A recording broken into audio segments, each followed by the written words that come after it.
Oremos esta tarde. Padre, estamos para entrar o comenzar en nuestra caminata, comenzando con un récord histórico bíblico. Podemos ver aquí parte de tu plan de redención, un plan que ese plan nos incluye a cada uno de nosotros, porque sabemos que en Cristo tú nos escogiste desde el fundamento de la tierra. Sabemos que la Biblia toda se refiere a Jesucristo y vamos a ver los récords genealógicos de Abraham, Isaac y Jacobo. En tu plan, Señor, como vemos que se continúa desarrollando, nos sentimos más contentos, nos sentimos y se ve más maravilloso. Señor, humildemente te damos las gracias por este compañerismo de creyentes que te aman y por esa razón aman este libro que tú nos has dado y todas estas hermosas palabras que expresan tu amor, el amor de tu corazón, y ese amor cambia nuestras vidas. Padre, hoy te damos nuestra atención esta tarde y ponemos toda nuestra atención. Nos encontramos en tu presencia. Queremos oír de ti y que nos digas cómo podemos responder. Te lo decimos en el nombre de Jesús. Amén. Si ustedes creían que Abraham era anciano en los capítulos que hemos leído, sí, ya es un hombre anciano. A este punto es como de 137 años de edad. Un anciano. Pero como quiera continúa en este capítulo, vemos que se arremanga las mangas de su camisa y continúa.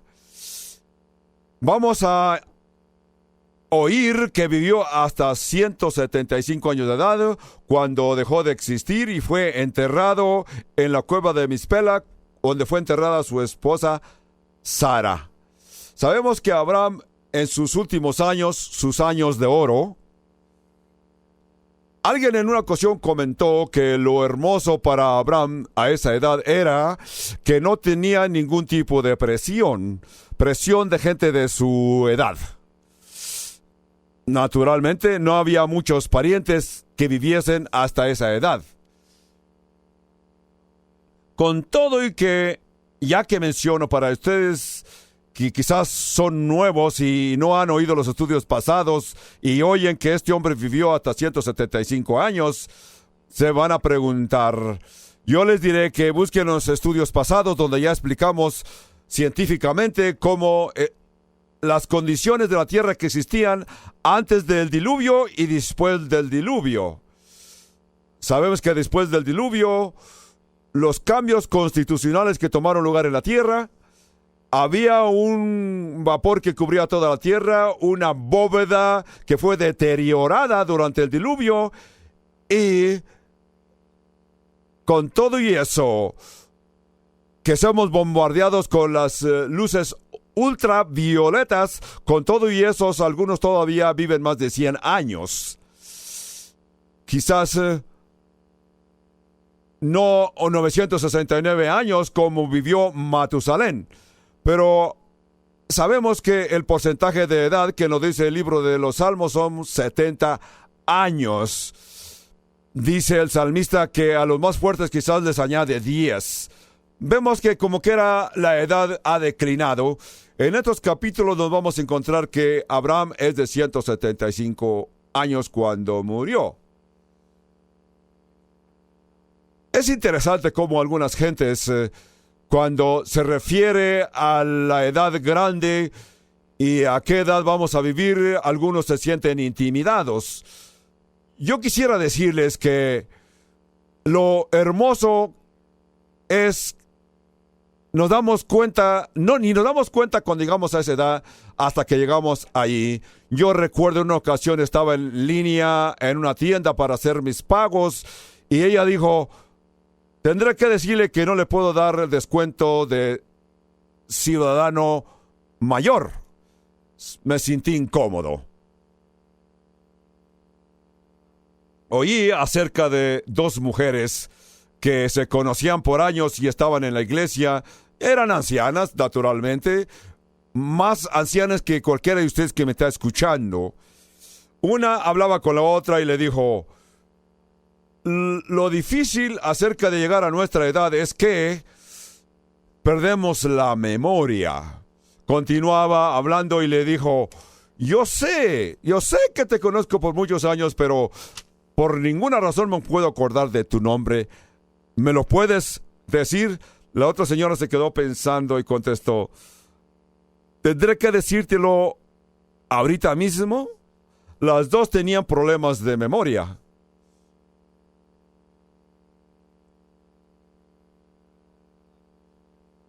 He leído esta lista que les voy a leer para que sepan cómo reconocer cuando llegas a la cierta edad. Reconoces que eres anciano cuando todos los nombres de tu directorio tienen MD. Sabes que eres un anciano cuando el viento te mueve como si estuvieras jugando un dominó. Sabes que eres anciano cuando le muerdes a un steak y tus dientes se quedan clavados en el steak. Sí. Sabes que eres anciano cuando tratas de enderezar las arrugas de tus calcetines y cuando lo intentas te das cuenta que no traes calcetines. Bueno, yo tendré que decirles que en este momento no traigo calcetines. Sabes que eres un anciano cuando tu guardapasos abre la puerta de tu cochera. ¿Sabes que eres un anciano cuando te inclinas para abrocharte tus zapatos y te preguntas: ¿qué más puedo hacer ya que estoy agachado? Vamos a regresar a nuestra historia de Abraham. En los años de la vida joven de Abraham no supimos nada. Oímos algo aquí y allí para entender qué era su vida, cómo era su sistema de creencias desde donde él creció. No nos dimos mucha cuenta de él hasta cuando encontramos que en el capítulo 11 Abraham ya está casado y Dios le ordena que salga de su parentela, de la tierra de su parentela. Pero llegamos a conocer a Abraham ya como adulto. Esto nos indica que no es lo importante cómo comenzamos nuestra vida. Lo importante es cómo completemos nuestra vida. Ahora, donde quiera que tú vayas, debes de esforzarse y lo importante es que completes tu vida lleno de gracia, como le sucedió a Abraham. Abraham completó su vida muy contento. Verso 1 del capítulo 25 dice: Abraham tomó otra mujer. Vamos a regresar un poco y aclarar algo que quisiera compartir con ustedes. Vamos a ver que Abraham morirá. Para él está bueno, porque cuando llegas a la edad de 175 años, es bueno morir. La muerte no es lo más peor que le puede suceder a una persona. Hay veces que nos sentimos que es algo doloroso o tímido. Lo más peor que le puede suceder a una persona es que se muera y que está eternamente separado de Dios. Eso sí es algo que te debe de preocupar. Pero cuando llega a la edad de 175 y sabes que vas a vivir con el Señor, sabes que este cuerpo te ha librado, porque sabes que este cuerpo llega a un punto que ya no puede expresar quién eres. Este cuerpo es temporal. La Biblia le llama a este cuerpo como una tienda. Segunda de Corintios capítulo 5 dice que nuestro cuerpo es una tienda. Las tiendas son hermosas y divertidas. Cuando vas a campear en una tienda, te sientes a gusto los primeros 2-3 días. Te ves con las personas que están contigo y hasta dices: esto está divertido, debemos hacerlo más seguido. Haces tu carnita allá afuera, ves el cielo y puedes ver el firmamento y las estrellas. Pero si te quedas en esa tienda, diríamos 5, 6, 7, 8 días o más, ya no te sientes que es tan divertido. Comienzas a percibir tus propios olores, la bolsa donde duermes, aquel pequeño colchón donde tú duermes ya no está tan suave como estaba al principio. Entonces te das cuenta que es temporal y te alegras que es temporal. Te sientes incómodo. Aún la Biblia dice que, Pablo lo pone de esta manera, 2 Corintios capítulo 5, verso 2. Por esto también sabemos que nuestra tienda será deteriorada. También sabemos que tenemos un edificio con Dios, no hecho por manos humanas, sino hecho por Dios mismo. Esa casa es permanente. Jesús le llama la casa de mi Padre. Aquí vives en una tienda, un día vas a vivir en la casa de nuestro Padre Celestial. Todos entendemos al ir creciendo, no importa a qué edad te encuentres, por mucho que te preocupes no hacer algo para no envejecerte, haces ejercicios, comes adecuadamente y esto está bueno y es correcto. Pero al paso del tiempo te das cuenta que la naturaleza te dice que estarás en esta tienda por un pequeño tiempo, solamente un periodo. Tu tienda se comienza a poner arrugada, cambia de color, comienzas a sentir dolores, te ves en el espejo y me alegro que Pablo escribe en 2 Corintios 5, por esto también gemimos deseando ser revestidos de aquella nuestra habitación celestial. Acuérdate qué se oye cuando despiertas en la mañana, cuando te levantas, cómo gimes, no te preocupes, eso es normal. Deseamos pasar a la habitación celestial. O sea, gemir es normal. Capítulo 25 de Génesis, verso 1. Abraham tomó mujer cuyo nombre era Setura. Nuestro querido y anciano Abraham volvió a casarse por segunda vez después de que su primera esposa Sara murió. Vivió todavía más de 30 años. Y el nombre de aquella mujer era Setura. Naturalmente que si vas a vivir a 175 años, yo supongo que tu vida mediana o la mitad de tu vida será como a los 90 años.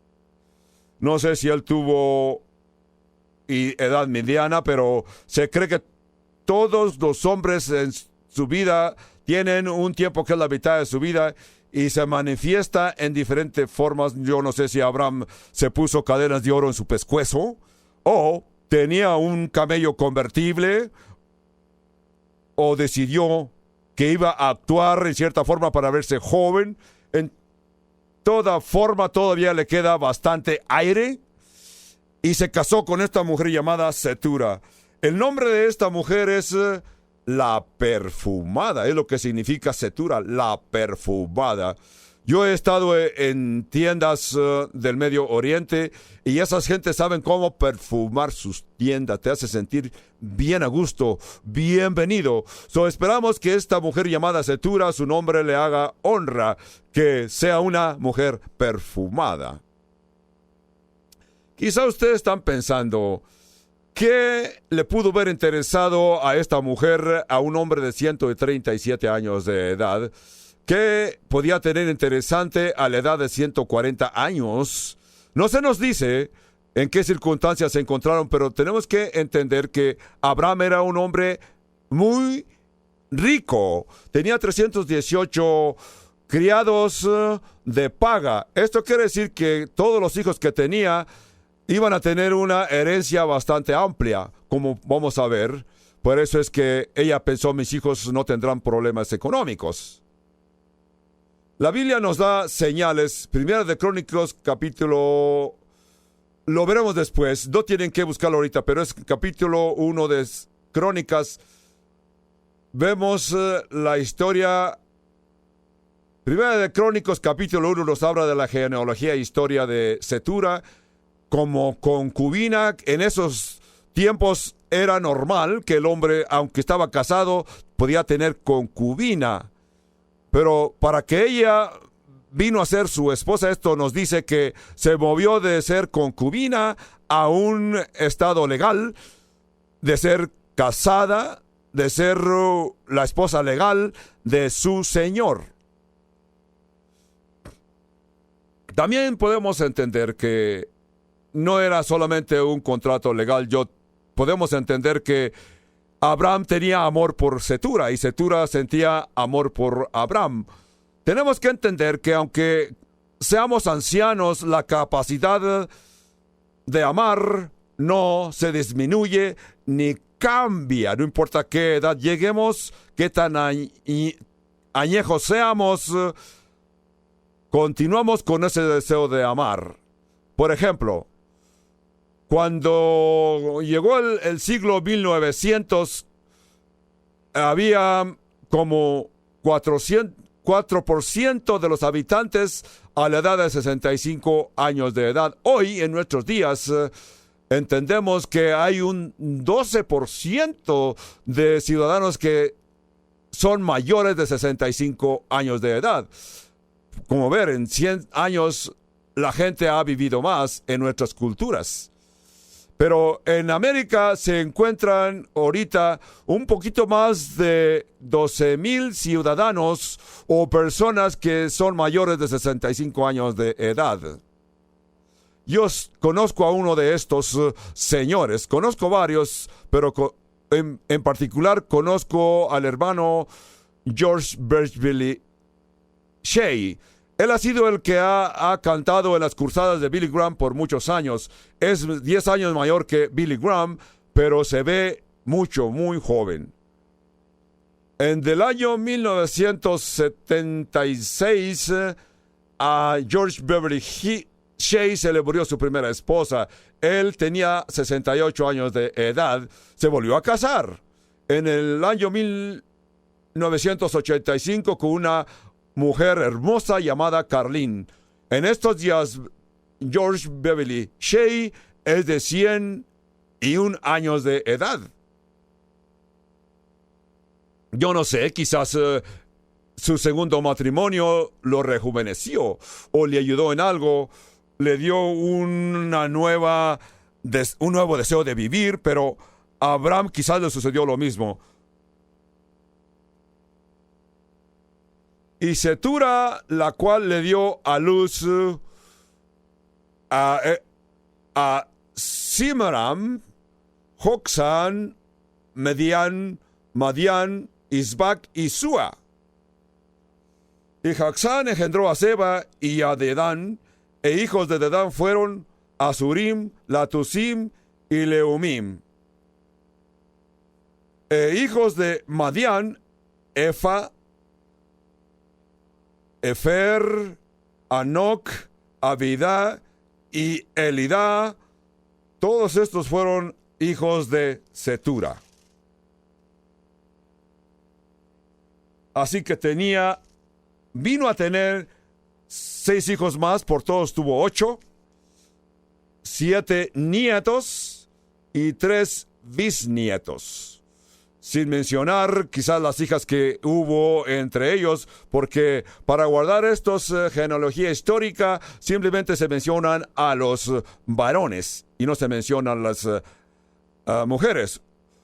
Uno de estos nietos se llamó Madián. Yo quiero que no se les olvide Madián, porque este nombre va a aparecer más tarde y vamos a encontrar una área que se va a llevar el nombre de este nieto llamado Madián. Moisés huyó a Madián y allí se quedó porque había matado a un egipcio y estaba huyendo por su vida y vivió en ese desierto como 40 años y ahí se casó con una mujer descendiente de Madián. Estos récords históricos nos hablan de esto. Se volvió a casar. Tuvo muchos hijos, muchos nietos. Es un papá muy proliférico. Yo estaba leyendo esto y se me vino el capítulo 3, verso 20 de Efesios que dice: aquel que es poderoso para hacer todas las cosas mucho más abundantemente de lo que pedimos o entendemos, según el poder que actúa en nosotros. Sabemos que él llegó a la edad de 75 y no podía, su esposa no podía concebir. Su esposa pudo concebir cuando él llegó a la edad de 100 años. Ahora, todos estos hijos, nietos y bisnietos, Dios puede abundantemente proveer para nosotros cuando en oración le pedimos. Quiero mostrarles por qué esto es importante, quizás porque está incluido en nuestros textos, por qué se mencionan todos estos nombres, porque se hizo una promesa. Vamos a regresar al capítulo 17 de Génesis para ver rápidamente. Capítulo 17, verso 4 de Génesis dice: He aquí mi pacto es contigo y serás padre de muchedumbre de gentes, no una gente, sino muchedumbres de gentes. Y no se llamará más tu nombre Abraham, porque hasta aquí no tiene hijos, sino que será tu nombre Abraham, porque te he puesto por padre de muchedumbres de gentes, y te multiplicaré en gran manera, y haré naciones de ti, y reyes saldrán de ti. Entonces, podemos ver una hermosa lección aquí. No importa en qué edad te encuentres, nunca pienses que ya no sirves para nada. Mucha gente llega a la edad grande y comienzan a decir: ya no sirvo para nada. Por favor, quítate eso de la mente. Encontramos gentes en las Escrituras y fuerte de las Escrituras que Dios los usó grandemente o tuvieron éxito en sus años grandes. Moisés era de 80 años cuando Dios le llamó para que comenzara su ministerio. Caleb era de 85 años cuando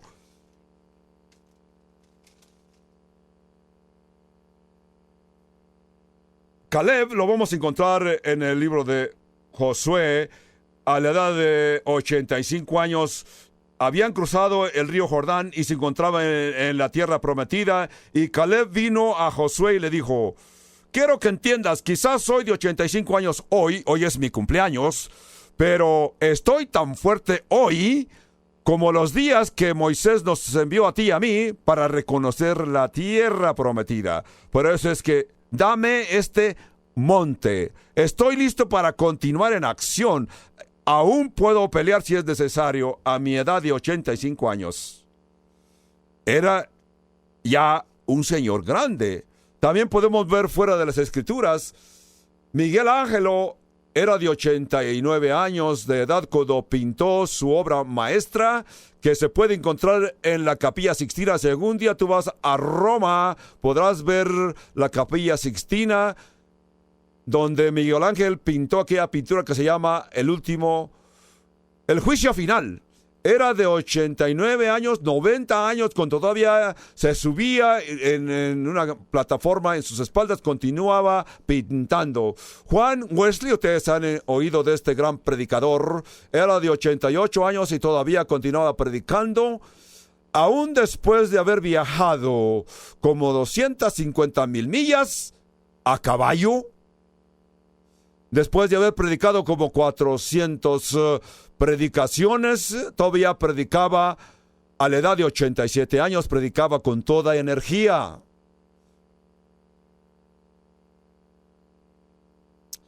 El señor J.C. Penney, a la edad de 95 años, todavía se vestía en su uniforme formal de corbata y traje y iba a trabajar.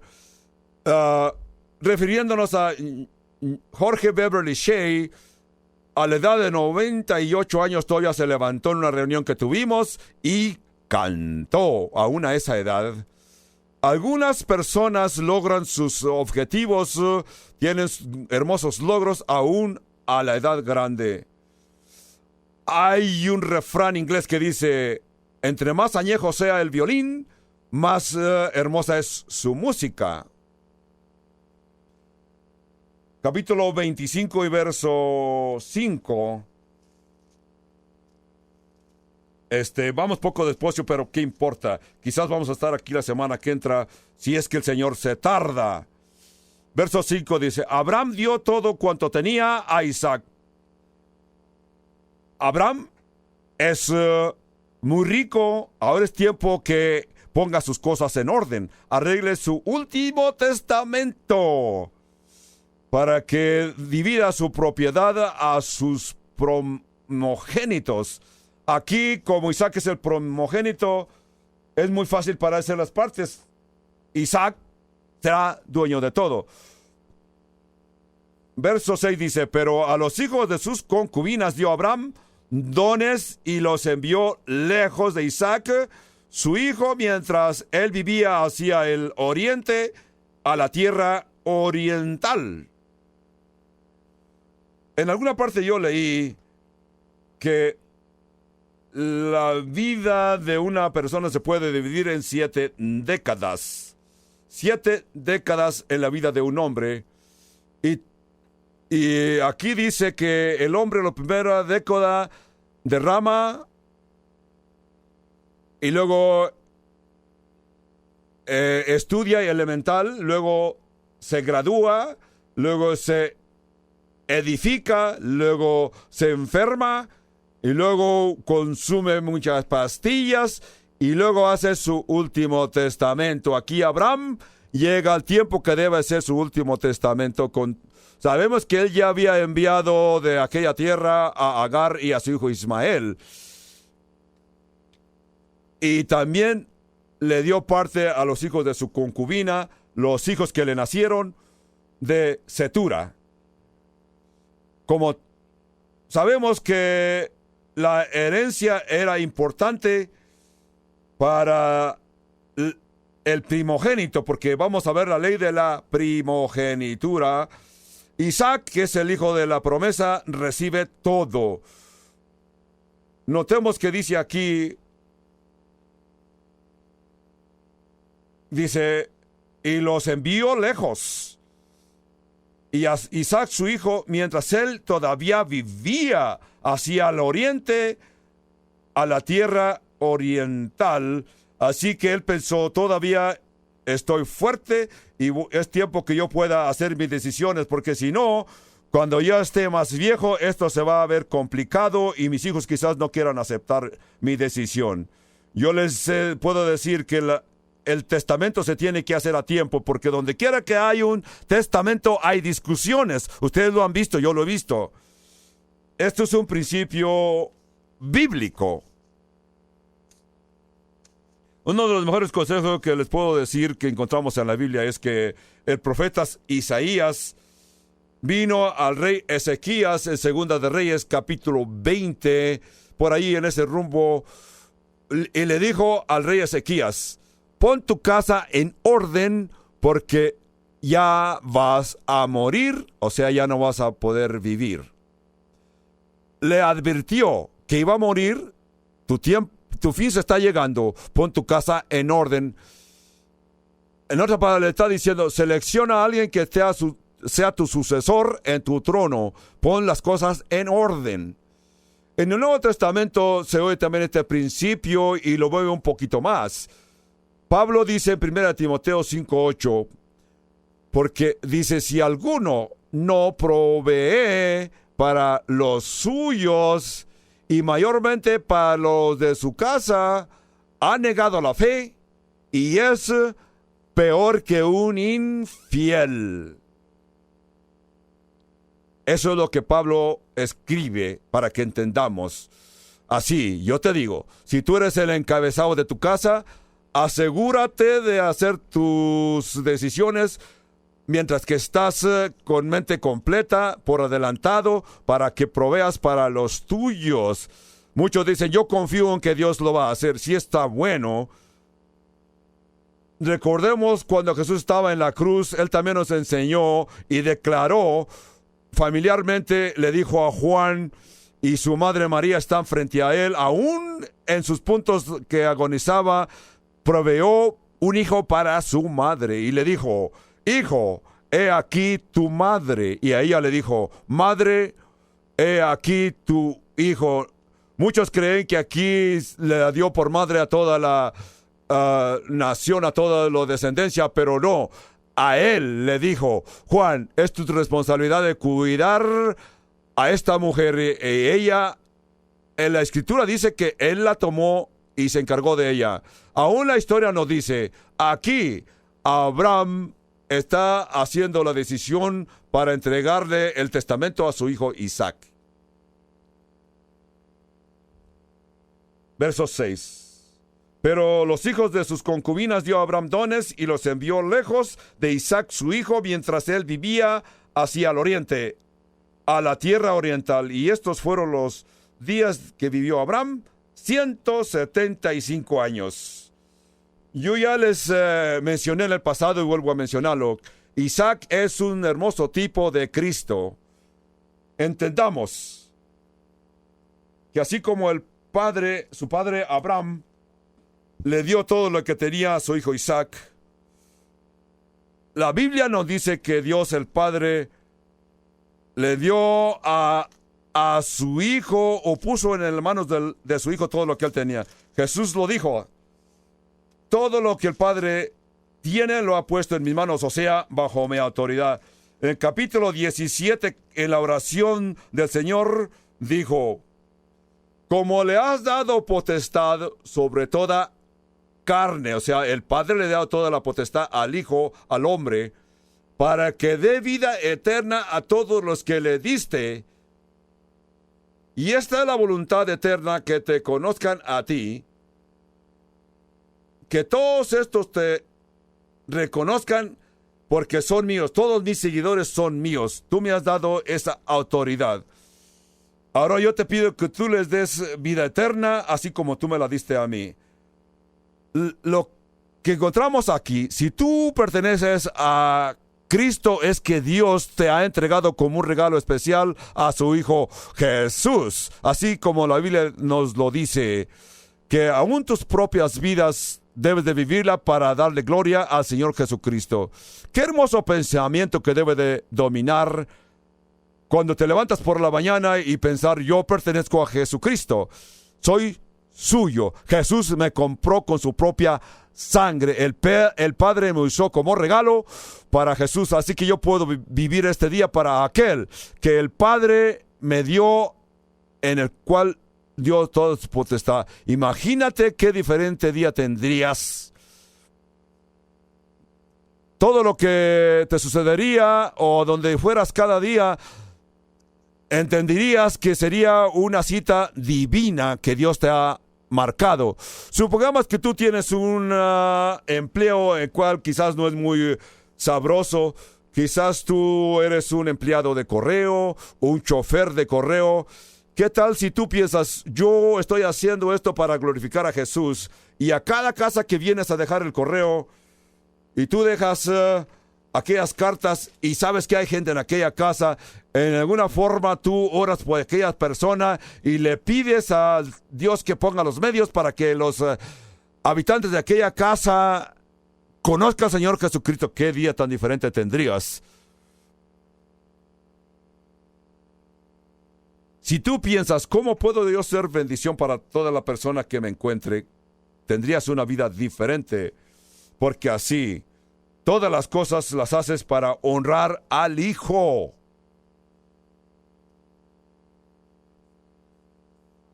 Capítulo 25, verso 7 dice: estos fueron los días que vivió Abraham, 175 años. Y exhaló el espíritu y murió Abraham en buena vejez. En buena vejez. Yo diría contento, anciano, lleno de años.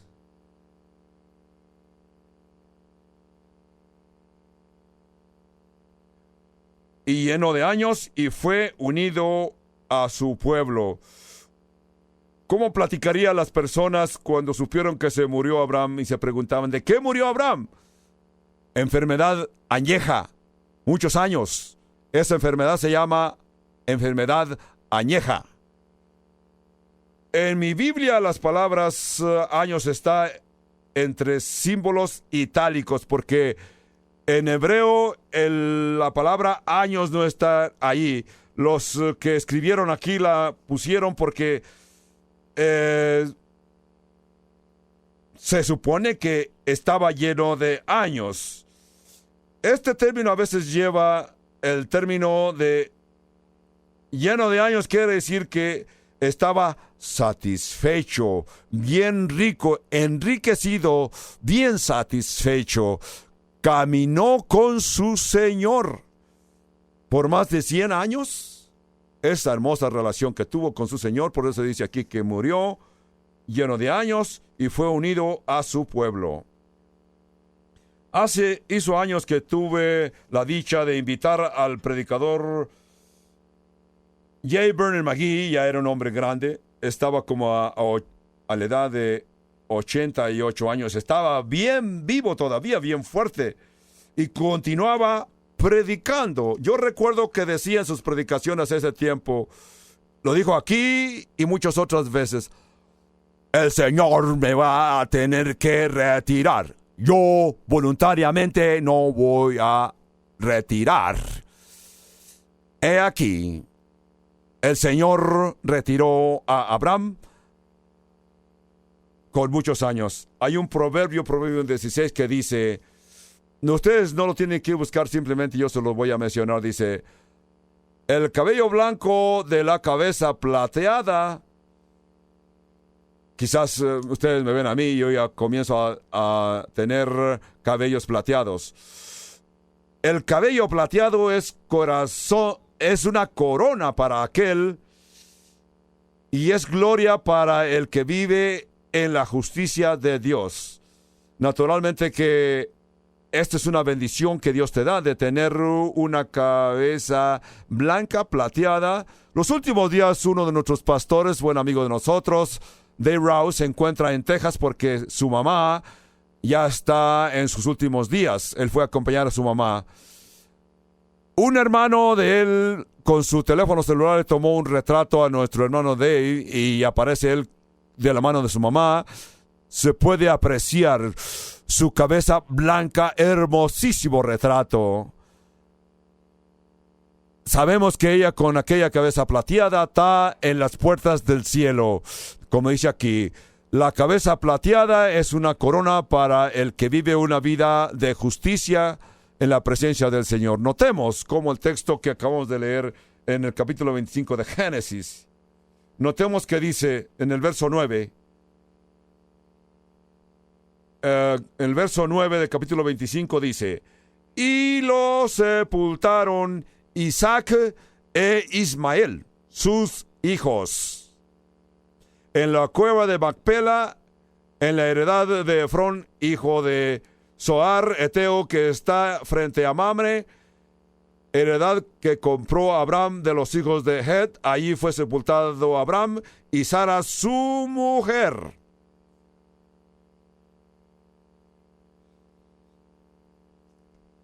Notemos que Ismael e Isaac están en este funeral de su padre Abraham.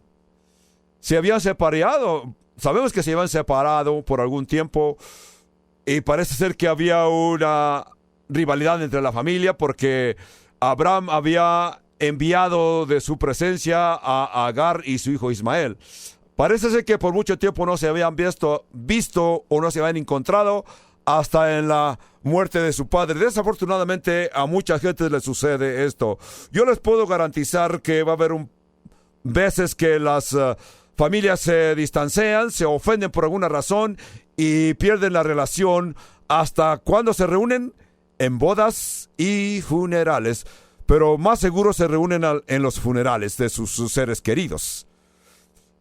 Todo el tiempo es bueno. Si tienes dificultades con tus familiares, es bueno que busques reunirte con ellos para que a la hora del funeral de tu padre, tu ser querido, te vas a encontrar y van a estar haciendo gestos, malas caras.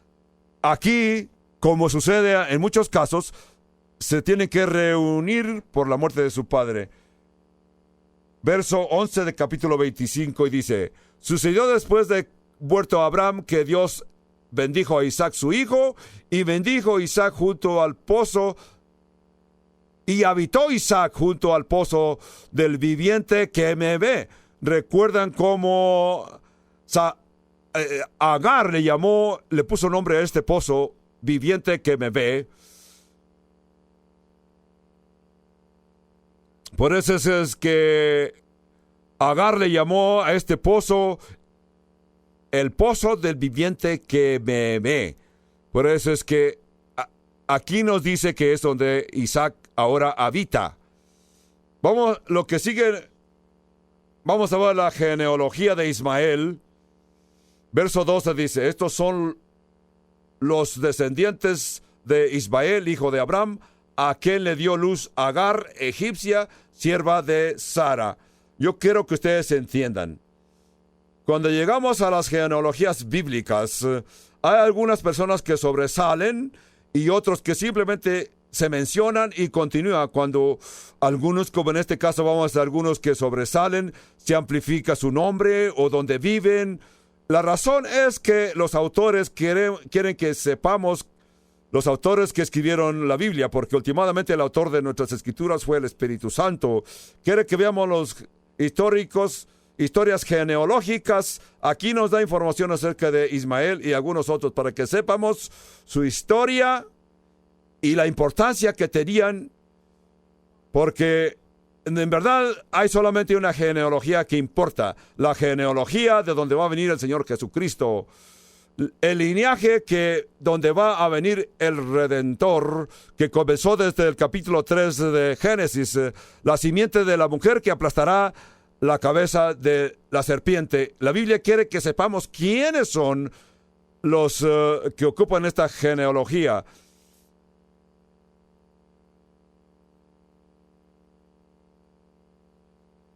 Verso 13. Estos pues son los nombres de los hijos de Ismael, nombrados en la orden de su nacimiento, el primogénito de Ismael. Voy a tratar de pronunciarlo lo más cerca que podamos. Nebaot, luego Sedar, Abiil, Mibusam, Misma, Duma, Masa, Adar, Tema, Getur, Nafis y Sedema. Estos son los hijos de Ismael y estos son sus nombres por sus villas y por sus campamentos, 12 príncipes por sus familias. Y estos fueron los años de la vida de Ismael, 137 años, y exhaló el espíritu. Así que murió Ismael a la misma edad que tenía Abraham cuando murió su esposa Sara. Es algo que a lo mejor no tiene ninguna importancia, pero simplemente quiero mencionar porque lo noté. Ismael exhaló el espíritu de Ismael y murió y fue unido a su pueblo. Y habitaron desde Ávila hasta Sur. Ustedes se preguntarán dónde es Ávila. Está enfrente a Egipto, viniendo a Asiria, y murió en presencia de todos sus hermanos. ¿En dónde se encuentra esto? Por allá cerca de la península del Sinaí. Es donde se encuentra esta región, que se le llama, aquí en el verso 18 le llama Ávila, hasta el sur. Acabamos de leer los nombres de estos 12 príncipes. El número 3, que fue Ismael. La genealogía de los musulmanes principió aquí. Los musulmanes reconocen a Ismael como una persona muy importante. Aunque no todos, sabemos que todos los musulmanes pueden y llevan su genealogía hasta Ismael. Todos los musulmanes saben que son descendientes de Ismael. La razón es que 12 veces en el libro llamado Corán se menciona el nombre de Ismael. Lo mencionan como una persona o personaje muy importante. El Corán llama a sus capítulos suras, son secciones de las escrituras. El escritor menciona y dice que Ismael era profeta y apóstol. Es como se refieren ellos a Ismael. Para ellos es muy importante entender y saber que son descendientes de Ismael. No se les olvide, porque los voy a llevar hasta los capítulos. Vamos a capítulo 16 para ver algo que nos va a hacer entender algo. Capítulo 16 de Génesis para ver el futuro, aún hasta los tiempos modernos. Capítulo 16 y verso 8 dice: y le dijo: Agar, sierva de Sarai, ¿de dónde vienes tú y a dónde vas? Y ella respondió: huyo delante de mí, señora Sarai. Le dijo el ángel de Jehová: vuélvete a tu señora y ponte sumisa bajo su mano. Aparece aquí el término sumisa, un término muy importante para los musulmanes, porque los musulmanes, el término musulmán quiere decir sumiso, y ellos creen que fue Ismael el que fue sumiso a la voluntad de Dios. Los musulmanes creen y dicen que a Ismael Dios le llamó muslamí, o sea, el sumiso. Un concepto muy importante para los musulmanes.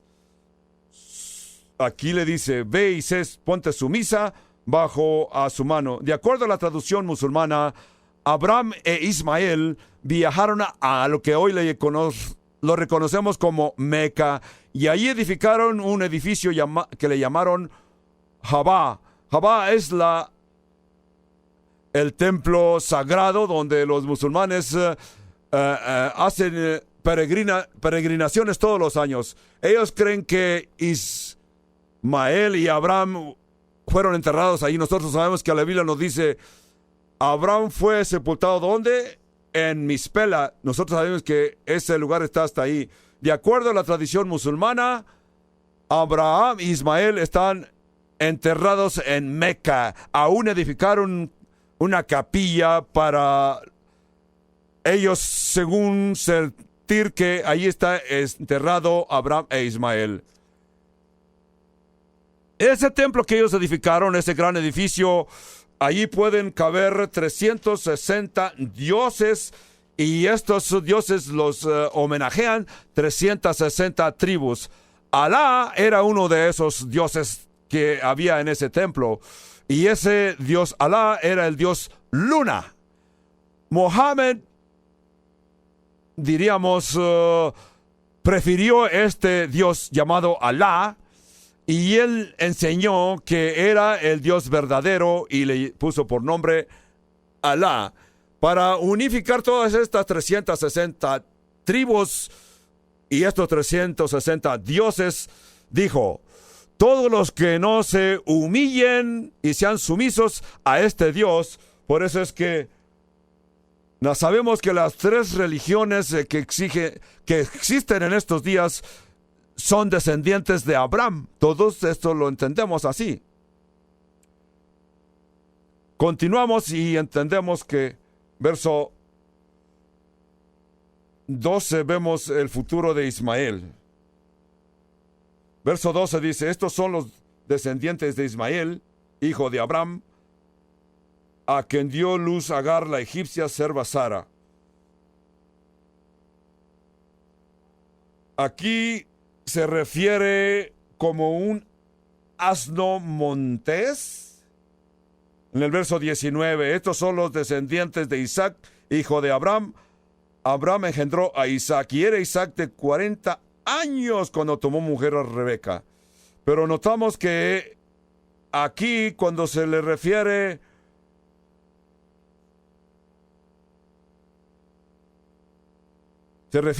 a Ismael y le dice que va a ser montés, quiere decir que va a ser un hombre furioso.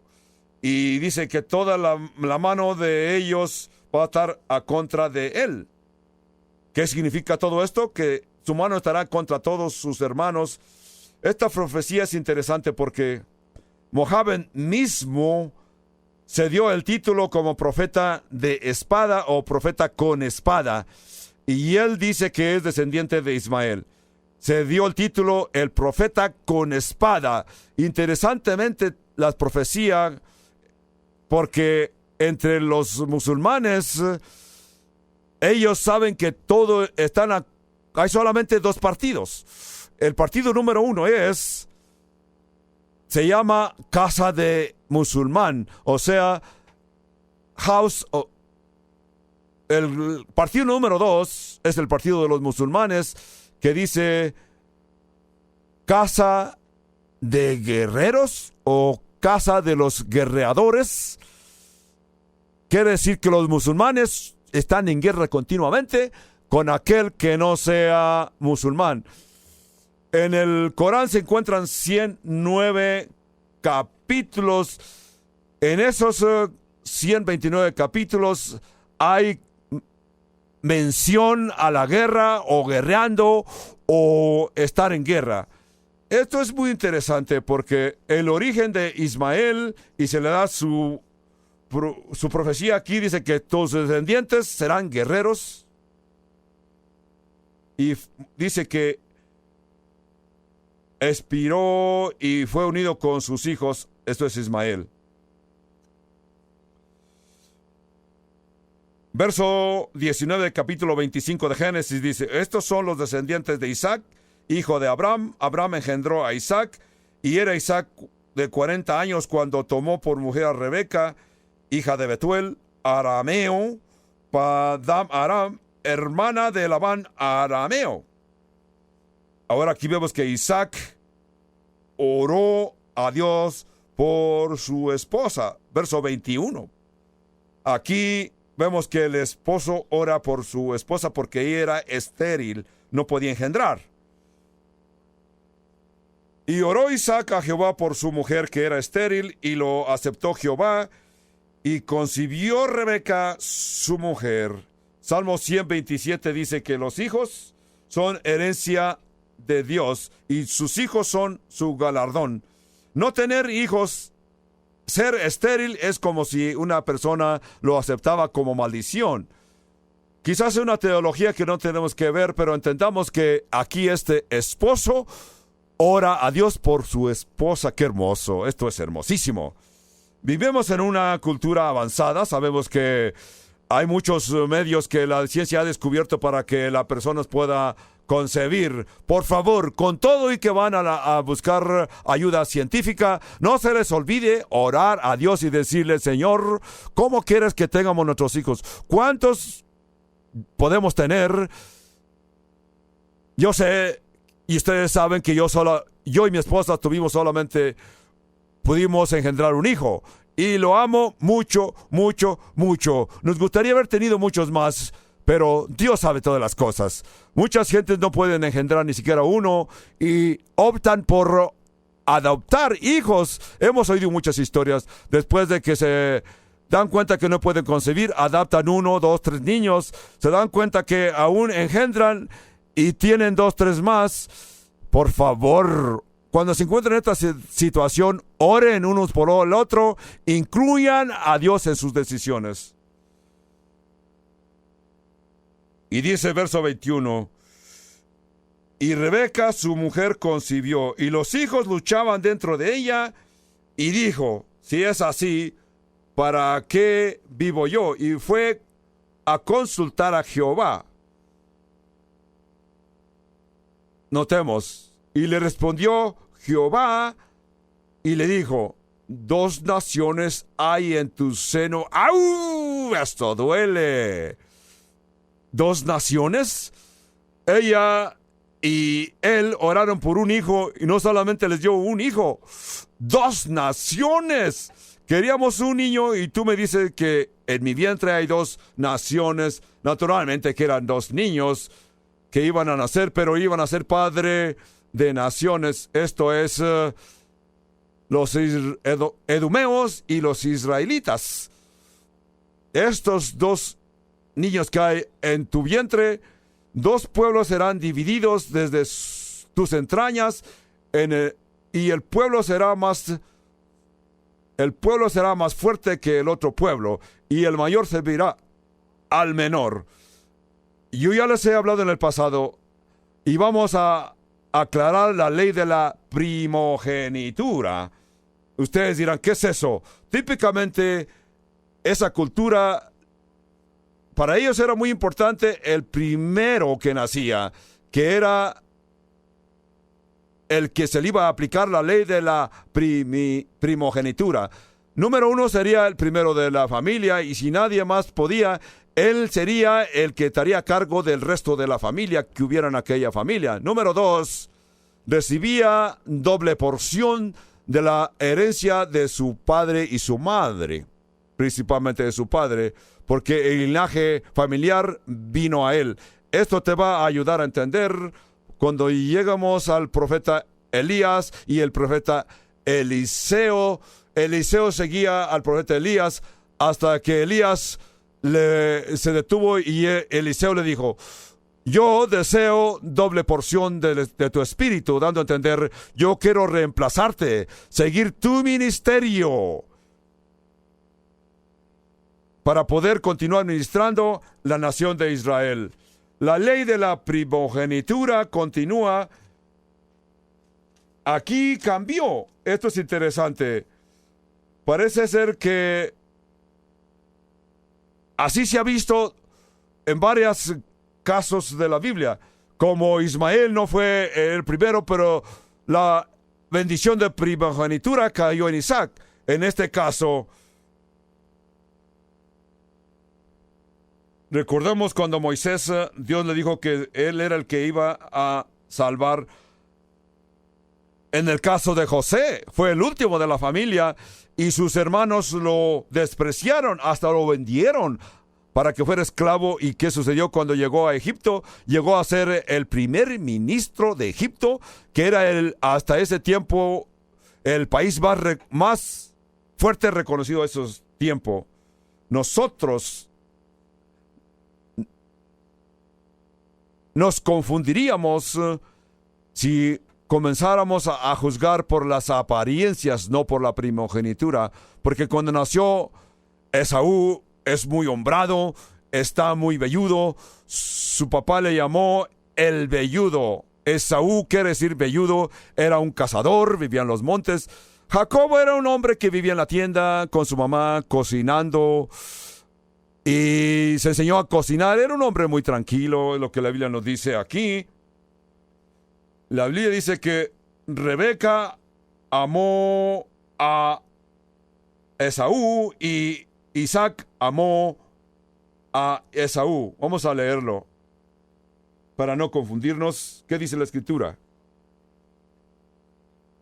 Cuando se cumplieron sus días para dar a luz, he aquí había gemelos en su vientre. Yo diría,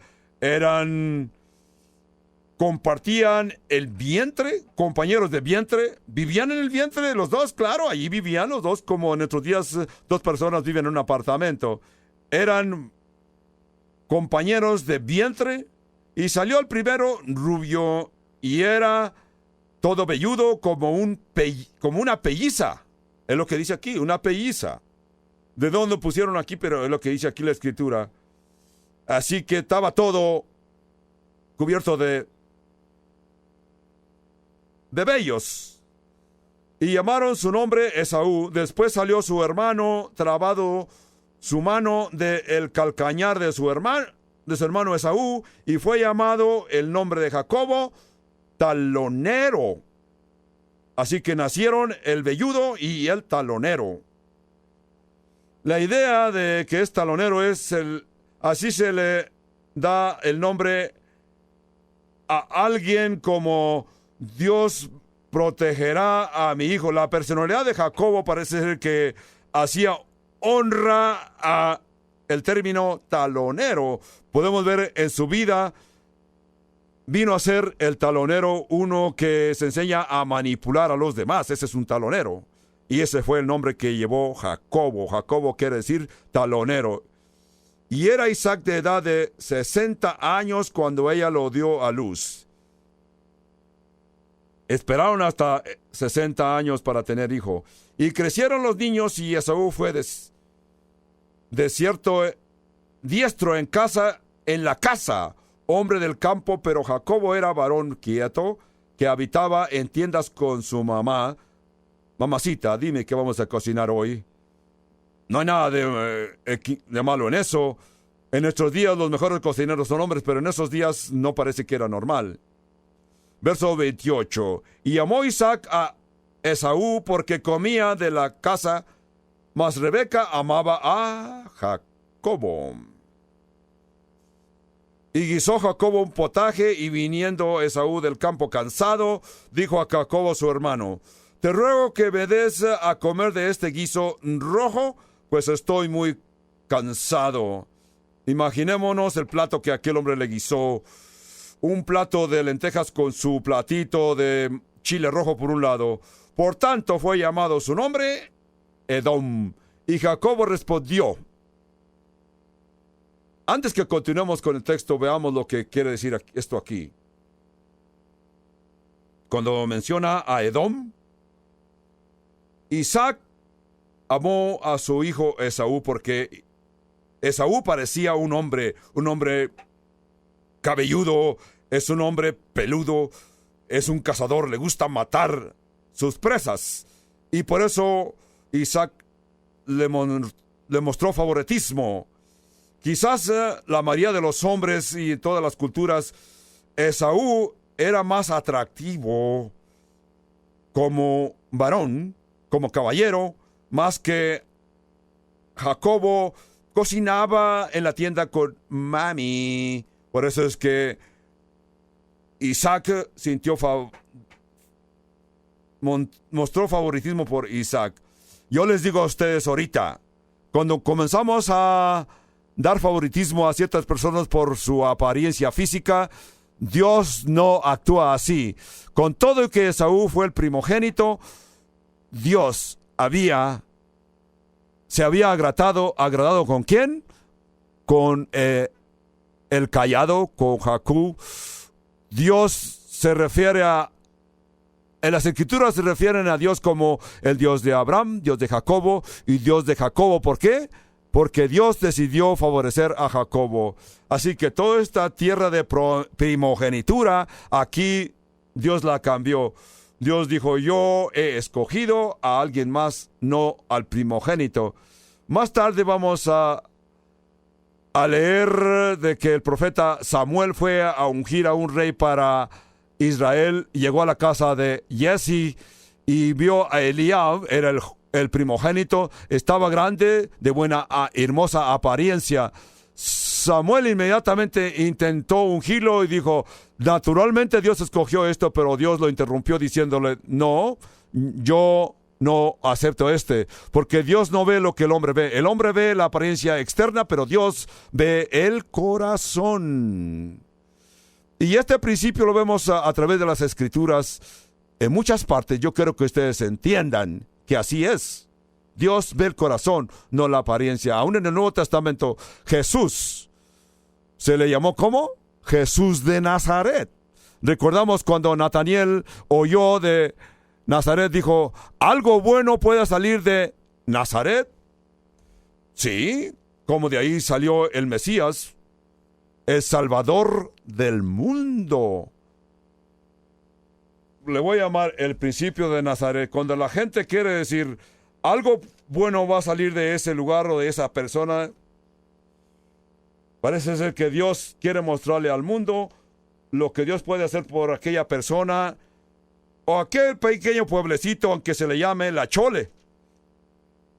Aquí Nataniel dijo: algo bueno puede salir. Dios dice: fíjate lo que voy a hacer. Cuando llegamos a 1 de Corintios capítulo 1, vamos a ver que Pablo se expresa, dice: no muchos poderosos, pero Dios ha escogido lo débil de este mundo para mostrarle al mundo y avergonzar al poderoso, porque Dios puede hacer lo que Él desee. El principio que encontramos aquí: un Dios poderoso decidió y escoge instrumentos que parecen ser débiles. Dios no ha escogido a los muy educados, simplemente Dios escoge lo que Él desea para avergonzar al poderoso. Imagínense cuando alguien dice: ¿acaso Dios puede hacer algo bueno de esa persona ingenua y flacucha y débil? Es como si Imagínese un cirujano que está en un hospital bien moderno, tiene todos los adelantos modernos para realizar una cirugía. Pero si él, naturalmente, se va a ver como un gran maestro, se espera que haga y tenga buenos resultados. Pero si este cirujano se encuentra en un desierto donde solamente trae en su bolsa una navaja de bolsillo y se le presenta una emergencia, y con aquella pequeña navaja de bolsillo realizas una cirugía, una operación, y tiene gran éxito, naturalmente que le vamos a aplaudir. ¿Por qué? Porque él con una simple navaja de bolsillo pudo realizar una operación igual como si hubiera estado en su hospital con todos los adelantos modernos. Por eso Dios dice, Dios hace lo que Él quiere. Cuando Dios usa a una persona, a veces que a la gente dice, debía de haber usado a este más inteligente, más fuerte, más sabio, pero Dios usa al que Él quiere. Ese es como Dios funciona. Cuando leí yo este pasaje, 1 de Corintios, capítulo 1 y verso 26 al 29, yo sé y dije, oh sí, ese es mi texto favorito, porque yo sé que Dios lo hizo con otras personas, lo hizo conmigo. Las personas que a mí me conocían saben que Dios me usó, Dios me escogió, porque me conocían y sabían cómo era yo y quién era yo. Verso 31.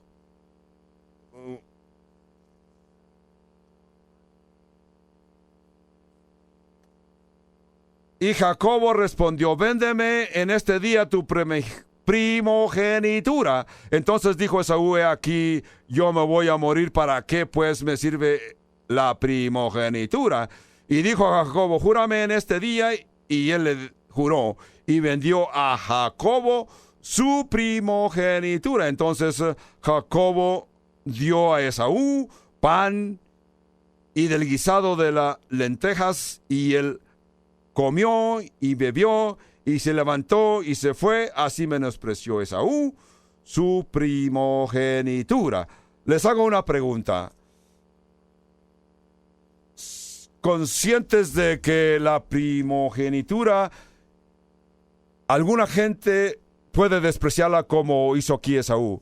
Quizás unos que me están escuchando por la radio, la internet, quizás están escuchando y entienden lo que les estoy diciendo, y saben que no son las personas más fuertes, y saben que hay una bendición espiritual. Hemos leído en este capítulo como dice que Abraham murió y fue recogido con su pueblo. Ismael murió y fue recogido a su pueblo. Yo te digo, un día alguien va a abrir el periódico y van a ir a las páginas donde se reportan los difuntos de aquel día o aquella semana. Yo te digo, van a encontrar tu nombre y saben, y va a decir ahí que tú vas a ser sepultado y fuiste a ser reunido con tus gentes o con los tuyos. El mejor tiempo para comenzar una vida en la presencia de Dios es cuando eres joven y desarrolles un hábito y que así vivas tu vida, y tú sabes que tu comportamiento te va a llevar a Dios. Proverbio dice que el mejor tiempo para hacer la decisión y entregar tu vida a Jesucristo es cuando seas joven. Cuando una persona está en el mejor tiempo de tu vida, yo te digo enfáticamente, asegúrate que no vas a salir de este mundo sin tener una relación con el autor de la vida, que es Jesucristo. Oremos. Padre Celestial, yo te pido y te doy gracias por nuestro estudio de esta tarde. Podemos ver cómo el Espíritu Santo nos habla, que es el autor de las Escrituras. Moisés escribió, pero en verdad fue inspirado por el Espíritu Santo. Y vemos que tú has perseverado a través de la Escritura y nos hablas constantemente. Señor, hemos visto así rápidamente como Esaú vino a ser el hombre carnal y vivió una vida carnal, física, pero Jacobo, con todo y que era manipulador, quizás tramposo, tenía en su corazón una herencia espiritual. En lo más hondo de su corazón, él tenía a Dios con él. Padre, yo te pido que si hay algunos que no te conocen personalmente, que me están escuchando o me están oyendo aún en este templo, a lo mejor están escuchando a través de la radio o la internet, yo te pido que toques su vida, que Él ponga los medios, Padre Santo, para que ellos tengan esperanza y tengan un buen reconocimiento en ti, Padre Santo. Señor, sabemos que en nuestros días estamos viviendo vidas más largas. Sabemos que la ciencia puede añadir años a nuestra vida, pero solo Jesucristo puede añadir vida a nuestros años. Padre, yo te pido por aquellos que no tienen este tipo de relación contigo, yo te pido que pongan los medios para que ellos confíen en el Señor Jesucristo. Padre Santo, que ellos confíen en la obra del Calvario, la obra de nuestro Señor Jesucristo, y así se entreguen a ti, Padre Santo, y acepten al Señor Jesucristo, y así puedan tener vida eterna, eterna, eterna contigo en los cielos, por siempre, para siempre, para siempre. Amén y amén.